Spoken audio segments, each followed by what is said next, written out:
चिकन पतवा पिपरी कर बसवा कई निकर हो सासु हतिया चढ़ल कर जवा हमाई सन कारे लाओ कैसन कर मन कहतिया तो कैसन जग से हो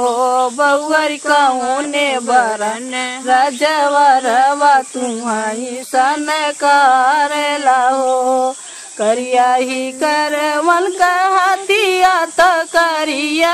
उद कसे हो सासु संवारे बरन रजवरवा हमाई सन कर लाहो चुप रहा बहू हरी चुप रहा दुश्मन न सुन पावे हो बहुहरी वही तो है हमरा पुतवा तोहार सिर साय बहो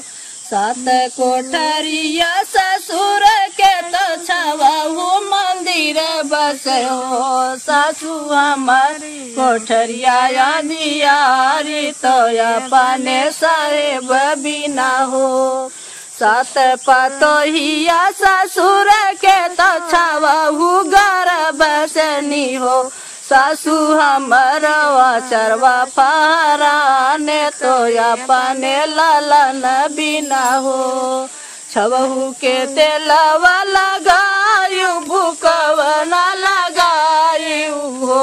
बउअर छवहू माझियारा बुझायू छवहू जाने आपन हो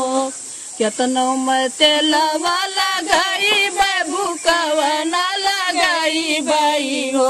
सासु के तना मजियारा बुझाई बतबहू नहीं अपन हो